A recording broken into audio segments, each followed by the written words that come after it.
오늘 창립기념일을 맞이해서 어떤 말씀을 나눌까 사실 고민이 많았습니다.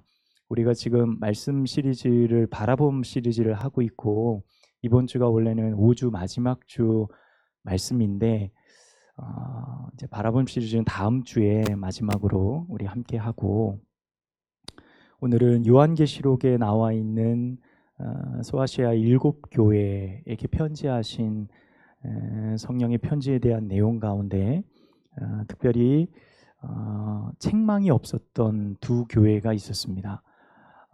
필라델피아 교회와 서머나 교회, 두 교회가 있었는데 그 중에 우리 오늘 함께 읽은 본문의 말씀은 서머나 교회에 대한 말씀입니다. 서머나 교회는 에베소라는 지역에서 북쪽으로 약 35마일 정도 떨어져 있는, 약 56km 정도 떨어져 있는 지역이었습니다. 사진 한 장 넘겨주시면 우리가 잘 알고 있는 현재 터키 지역에 해당하는 곳에 이제 소아시아 7교회가 있죠. 크고 부유한 도시였죠. 에베소처럼 항구 도시였던 곳이 서머나입니다.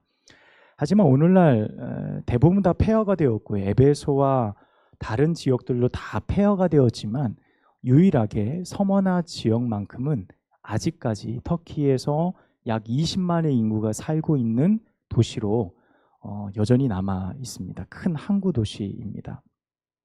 오늘날 터키의 이 서머나 지역의 이름은 이즈미르라는 항구 도시입니다. 서머나라는 의미 속에는 이즈미르, 미르라는 뜻은 향료라는 뜻을 가지고 있습니다.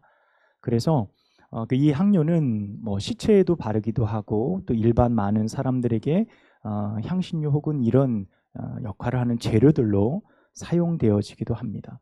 그러니까 이 서머나라는 교회 가운데 이즈미르, 향료라는 이름이 너무도 잘 어울리는 것은 당시 서머나 교회 성도들이 당했던 고난과 어려움, 예수 그리스도의 이름을 지키기 위해 살았던 그들의 삶의 모습이 주님 앞에 향기로운 삶이었다라는 의미가 그 가운데 담겨져 있다라고 생각을 하게 됩니다. 서머나 교회가 정확히 언제 세워졌는지는 알 수는 없습니다. 알 수는 없지만 단지 에베소를 중심으로 사도 바울과 그 동역자들에 의해서 세워졌다라고 우리가 추측해 볼 수 있습니다. 앞전에도 말씀을 드렸지만 서머나 교회는 7교회 중에 필라델피아 교회와 유일하게 두 교회만이 책망을 받지 않는 교회로 우리 가운데 알려져 있습니다. 그러면서 9절의 말씀을 보면 그들이 당했던 환난과 궁핍, 그것을 소개하고 있죠. 당시 서머나 교회 성도들의 궁핍이 단지 경제적인 여건에만 국한된 것이 아니었음을 우리가 역사적 고증이나 여러 가지 내용들을 통해 알 수 있는데, 특별히 오늘 본문 안에 나와 있는 자칭 유대인들에 의해서 박해를 받은 많은 일들이 있었습니다. 그들은 그리스도인이라고 불리는 모든 사람들을 이 땅에서 없이 하기까지, 다 박해하고 내가 너희를 다 죽이기까지 우리가 이 일을 그만두지 않겠다라는 악의적 공격들, 강탈, 압수, 생계의 형편과 목숨의 위협까지 그 모든 것을 감내하면서 신앙의 삶을 살아가야 했습니다. 자, 이렇게 두렵고 어려운 매일매일의 삶 가운데 처해 있는 그들에게 하나님께서는 성령을 통해 편지하시죠. 뭐라고 하십니까? 실상은 내가 부유한 자니라 라고 말씀하세요. 누가 보아도요, 서머나 교회 성도들은 세상의 끝머리에서 누구라도 한 번만 더 밀면 저 절벽 아래로 떨어져 그의 삶이 모두 끝나버릴 것 같은 인생의 끝자락에 서 있던 그들에게 너희가 부유한 자다, 사실 너희가 부유한 자였다라고 말해주는 사람은 아무도 없었어요. 너희는 곧 죽을 거야, 너희는 곧 망해버릴 거야 라고 이야기했던 사람들만이 그들 주변에 가득했죠. 그런데 주님의 눈에 서머나 교회 성도들은 부유한 자들이었습니다. 정확하게 말하면 주님의 눈에 볼 때 이보다 더 부유한 자들이 없었다는 것입니다. 서머나 교회는 그래서요, 누구도 갖지 못했던 가장 놀라운 부유함을 소유하고 있었던 사람들이라고 말할 수 있습니다. 자, 서머나 교회의 핍박, 그들의 핍박은 오늘 서신에서 나온 자칭 유대인들이라고 말하는 사람들에 의해서입니다. 이 서머나 지역은 항구 도시였기 때문에 여느 다른 항구 도시와 똑같이 모든 문화와 종교의 집합소였어요. 당시 많은 무역 거래가 있었기 때문에 각 나라들의 무역선들이 오면 문화가 접하게 되고 그곳에 종교가 정착하게 됩니다. 동일하게 서머나 교회도 마찬가지였죠. 이 서머나 지역 안에는 특별히 유대인들이 굉장히 많이 살고 있었습니다. 살고 있는 유대인 중에 거의 대부분은 부유한 사람들이었어요. 그래서 이 사람들이 얼마나 부유했냐면요, 그 지역 서머나의 발전을 위해서 1만 데나리온을 쾌척하고 도시 발전기금으로 내놓을 만큼 굉장히 많은 돈을 가지고 있었던 유지들이 많았어요. 1만 데나리온이 어느 정도 돈이냐면 10억 정도 되어지는 돈이에요. 여러분, 지역 발전을 위해서 내가 10억을 쾌척할 수 있다? 쉽지 않습니다. 그런데 그렇게 할 수 있는 많은 유대인들이 있었다는 거죠. 이 말은 뭡니까? 그 유대인들이 그 지역 사회에 많은 입김을 넣을 수 있는 권력자들이었다라는 것을 우리는 어렵지 않게 알 수 있어요. 바로 그들이 자신의 재력을 앞세워서 서머나 지역의 관료들과 결탁해 그리스도인들을 박해하기 시작한 겁니다. 자, 그런 이유는 다른 이유는 아니었어요. 이 유대인들이 그리스도인들을 박해한 가장 큰 이유는 유일하게 한 가지입니다. 서머나 지역에 있던 그리스도인들이 유대교회에 입교할 수 있는 많은 유대인들을 개종시켜서 그리스도인이 되게 한 거예요. 그들에게 복음을 전했고 생명으로 그들에게 생명의 복음을 전해서 유대교회에 입교해야 될 유대인들을 그리스도인들을 만들어버리니 이 유대교회에 있었던 유대인들이 어떻게 했습니까? 저 그리스도인들이 문제인 거예요. 저들을 제거해야 되겠다. 저 이단 사상을 퍼뜨리는 저 그리스도인들을 우리가 다 이 땅에서 없이 해야 되겠다라는 계획을 갖게 되는 거죠. 그래서 그들을 핍박하고 수많은 모욕과 거짓으로 일관하게 돼요. 우리가 예전에 함께 나눴던 말씀이죠. 유대인들은요, 몇 가지 황당한 구실로 그 당시 서머나 지역과 그 인근에 있는 그리스도인들을 매도하게 됩니다. 우리가 성찬에서 함께 예수 그리스도의 몸과 피를 나눌 때 뭐라고 하죠? 이것이 그리스도의 몸입니다. 이것이 여러분을 위해서 주님이 흘리신 주님의 피입니다. 우리가 그것을 기념하고 기억하죠.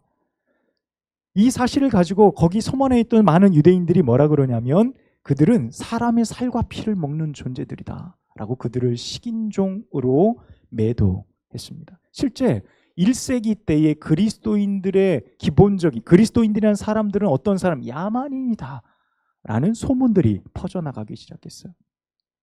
공동체의 사랑을 중요하게 여겼던 교회의 교훈이 많은 주변 사람들에게 그들은 성적으로 문제가 있는 난잡하게 교합하는 집단들이야 라는 소문이 나기 시작했고요.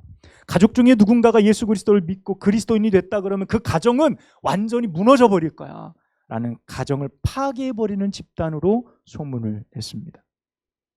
서머나 사람들 가운데 누구든지 가이사, 그 당시에 카이사, 로마의 대표되는 황제의 이름이죠. 가이사는 주, 가이사는 나의 주다라는 고백을 누구든 다 했거든요. 그런데 유일하게 서머나 지역에서 그리스도인들만이 가이사는 주가 아니다 고백할 수 없었어요. 그래서 그리스도인들을 잠재적인 테러리스트로 봤어요. 언제든지 정권에 대항할 존재들, 그 사람들로 보았습니다. 그리고 그리스도인들은 불과 심판, 하나님의 심판이 임할 것입니다 라는 말씀을 전했어요. 그래서 그들은 이로 인해서 로마의 방화자로 몰리기도 했습니다. 자, 이와 같은 이유들로 인해서 온갖 핍박과 기본 권리마저 박탈당하기 일쑤였고요. 대표적으로 황제 숭배를 거부한다는 이유가 그들에게 가장 큰 핍박이었습니다. 우리가 너무나 잘 알고 있는 서머나 초대 감독이 있습니다. 초대 감독인 폴리캅이라는 분이 계십니다. 이 폴리캅은 우리가 잘 아는 사도 요한의 제자입니다. 우리가 소위 이야기하는 사도와 그의 제자를 속사도라고 이야기를 하거든요. 속사도에 해당하는 이 폴리캅이 86세 때에 서머나 지역에서 화형에 처해져서 순교당하게 됩니다. 그때 화형에 처하기 전에 이 폴리카백의 주변의 많은 사람들과 그 지역에 있는 많은 로마의 총독이 집요하게 협박하고 회유했어요. 회유하는 이유는 한 가지입니다. 네가 가이사는 주, 가이사는 나의 주님입니다라는 한마디만 하면 내가 살려주겠다라는 이야기를 했습니다. 그거 하나면 너 살 수 있어. 그 다음 나머지 네가 어떻게 살든 관계없어. 한마디만 해라. 그럴 때 이 폴리카베 유명한 이야기를 남기고 화형터로 가게 됩니다. 86년 동안 나를 한 번도 외면하지 않으셨던 주님을 내가 살자고 어떻게 그 주님을 외면할 수 있겠습니까? 나를 한 번도 외면치 않으신 주님을. 그리고 그 화형터로 담대히 걸어갔다라는 일화를 우리는 기억할 수 있습니다. 이처럼 죽음을 염두에 두어야만 했던 당시의 그리스도인들, 그렇게 해야만 그리스도인이 되어졌던 당시 서머나 교회 성도들에게 주님은 이렇게 편지하시는 거예요. 죽었다가 다시 살아나신 이가 이르시되 생명의 면류관을 내게 주리라 라고 말씀하십니다. 신앙은요, 확실히 죽음과 관련되어져 있습니다. 내세를 바라보는 신앙은 확실히 죽음과 연관되어져 있어요. 여러분, 사이비가 괜히 사이비가 아니죠. 사이비는 내세가 아닌 현세에 집중합니다. 이 땅에서 불로장생하고, 이 땅에서 축복받고, 이 땅에서 잘 될 것이고, 이 땅에서 너희는 망하지 않고 너희는 죽지 않으리라 라는 많은 이단들의 사상들은 현세와 깊이 관련되어져 있습니다. 하지만 우리 기독교의 신앙은 그렇지 않습니다. 예수를 믿는다는 것은 확실히 죽음에 관한 이야기입니다.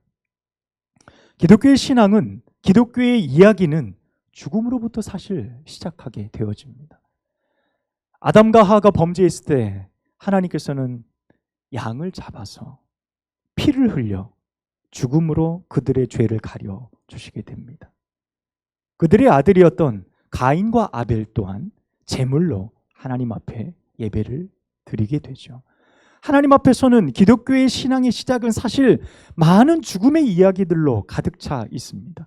대표적으로 성막, 광야 시대 때의 성막은 어떻습니까? 온갖 짐승들의 울부짖음으로 가득했던 곳이 성막이에요. 피비린내가 나고 그 제물이 타는 연기가, 그 냄새가 끊이지 않았던 곳이 성막이에요. 여러분, 누구와 봐도 성막은 어느 곳이죠? 죽음의 장소예요. 죽음의 장소. 신약의 시작은 어떻습니까? 그분이 우리를 살리시기 위해 이 땅에 오심으로 시작돼요. 우리를 위해 당신의 생명을 대속물로 내어주시고 하나님 아버지께 어린 양이 되어주신 예수 그리스도. 여러분, 신약의 하이라이트가 뭐죠? 예수 그리스도의 십자가 아닙니까? 예수님이 십자가의 죽으심을 통해 우리의 모든 죄와 허물을 대속하신 사건이 바로 신약의 하이라이트입니다.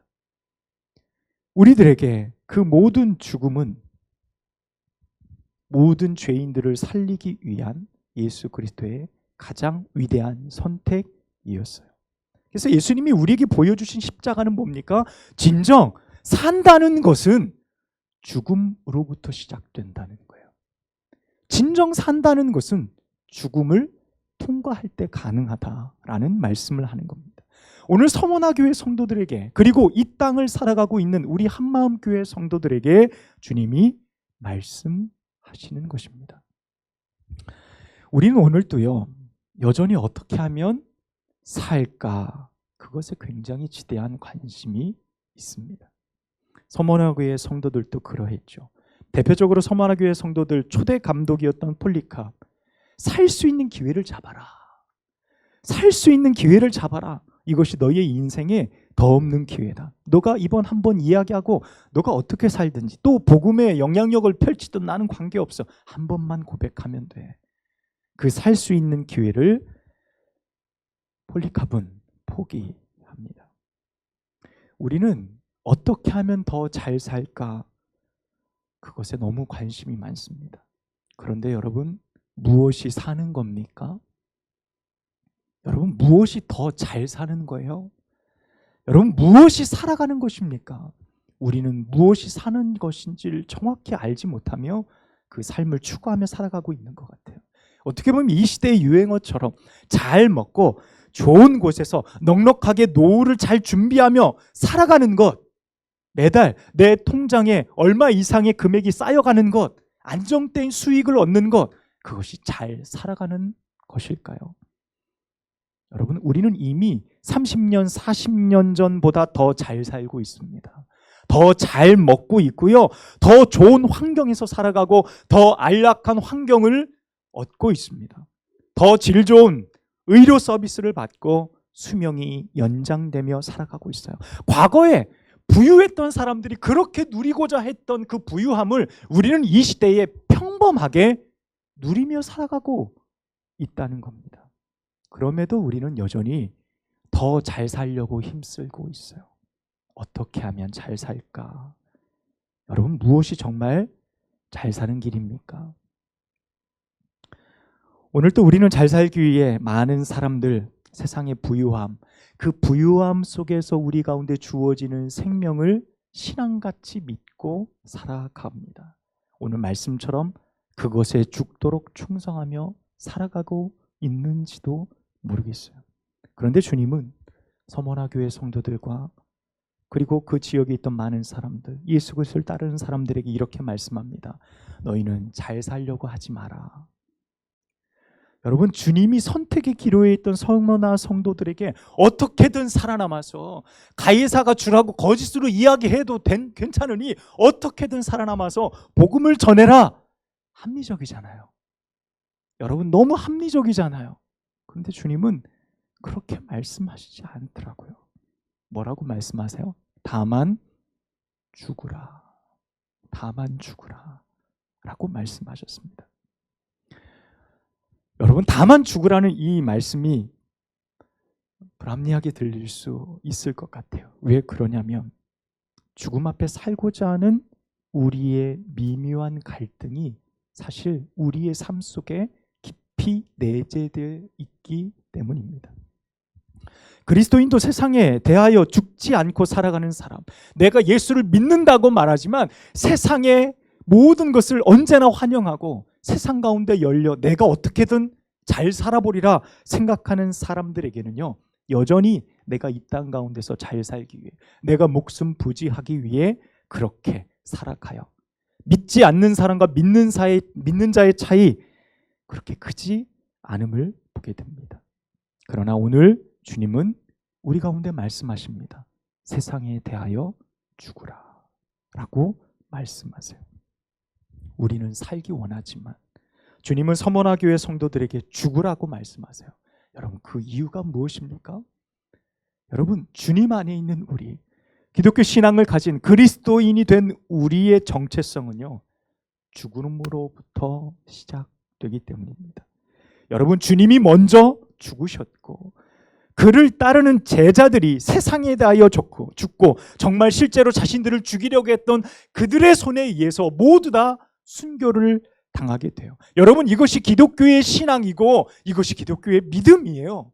내가 살고자 하는 것이 아니라 내가 죽음의 자리까지 마다하지 않는 것이 기독교의 신앙입니다. 주님은 오늘도요, 뻣뻣하게 고개 들고 죽지 않기를 바라며 발버둥 치는 이들에게 이렇게 말씀하십니다. 죽도록 충성하라. 죽도록 충성하라. 그리하면 내가 생명의 면류관을 내게 주리라 라고 약속하고 계십니다.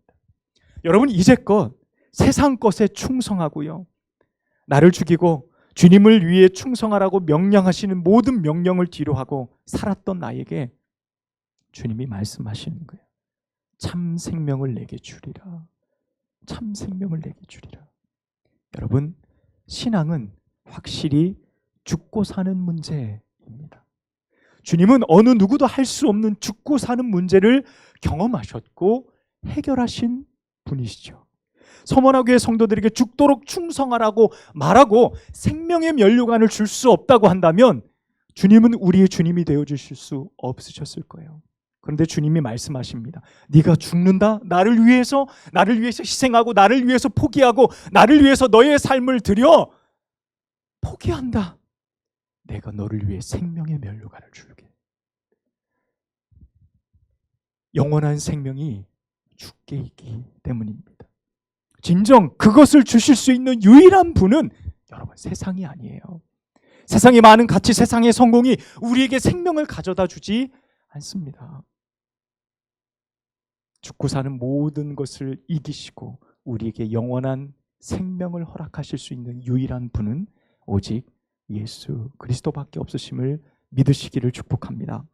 여러분 진정 살기 원하십니까? 정말 잘 살길 원하십니까? 진정 우리 한마음교회가 36주년을 넘어서 50년, 100년의 그 이상의 시간 동안 하나님 앞에 정말 살아있는 교회로, 생명력이 넘치는 교회로 성장하고 부흥하고 주께서 쓰시는 교회가 되기를 원한다면 반드시 세상에 대하여 죽어야 합니다. 그러기 위해 내게 십자가에서 그리스도와 함께 죽었음을 우리는 인정해야 돼요. 여전히 죽으려고 애쓰고 주님 안 죽어져요. 아무리 기도해도 안 돼요. 안 돼요. 여러분 어떻게 합니까? 내가 죽었음을 인정하는 거예요. 내가 죽으려고 발버둥 치고 애쓰는 게 아니라 주님 저는 이미 죽었습니다. 저는 이미 죽었습니다. 그러니 저를 사용하여 주옵소서. 여러분 그때 참 생명이 거기에서 싹트게 되어지는 겁니다. 그렇게 주님이 주시는 생명의 면류관을 받는 그 자가 오늘 9절 말씀 끝에처럼 뭐라고 말씀합니까? 진정 부유한 자다. 진정 부유한 자가 바로 이와 같은 자들이다 라고 주님은 우리 가운데 말씀하십니다. 여러분 풍요는 잠시 이 세상의 것을 누리는 겁니다. 소유하는 것에 지나지 않아요. 주님의 말씀처럼 이 세상의 가치는 언제든 사라질 수 있습니다. 내가 쥐고 있는 돈이요 여러분 언제든 날아가 버릴 수 있어요. 주님 말씀처럼 녹이 슬고 동록이 있고 세상의 도둑들이 그것을 다 가져갈 수도 있어요. 그 가치가 내게 영원히 머물지 않는다는 것입니다. 여러분 진정한 부요는 다른 것이 아니에요. 오직 예수 그리스도를 통해 우리 가운데 주어지는 것들이 빼앗길 수 없는 부요라는 사실입니다. 사랑하는 여러분, 서머나 교회가 바로 그 생명의 면류관을 얻었듯이 우리도 그 면류관을 받아야 되지 않겠습니까? 여러분에게 권면합니다. 여러분 죽으시겠습니까? 사시겠습니까? 여러분 그것을 오늘 우리는 결정해야 됩니다. 죽기를 원하는 사람은 세상에 아무도 없죠. 그렇다면 우리가 진정 사는 길이 무엇일까요? 주를 위해 결단하고 주를 위해 살기를 소망하는 여러분 되시기를 주님의 이름으로 축복합니다. 주님이 영원한 생명을 우리의 삶에 허락하여 주실 줄로 믿습니다. 기도하겠습니다. 하나님 아버지 너무 감사합니다. 한마음 교회를 이토록 사랑하여 주시고 이곳에 믿음의 공동체로 함께 모여 하나님을 찬양하며 하나님 앞에 믿음으로 살아갈 수 있도록 은혜 주셨으니 너무도 감사합니다. 주님 오늘 주신 말씀처럼 우리가 서머나 성도들의 삶을 본받게 하옵소서. 세상을 향하여 죽게 하여 주시고 주님 앞에 다시 살아나 주님이 주시는 생명의 면류관을 누리며 살아가는 저희들 모두가 되어줄 수 있도록 주님 축복하여 주시옵소서. 이 시간 하나님을 찬양하며 우리가 함께 기도할 때에 그 거룩한 결단이 일어날 수 있는 복된 시간 되어지도록 함께하여 주시옵소서. 예수 그리스도의 이름으로 간절히 기도하옵나이다. 아멘.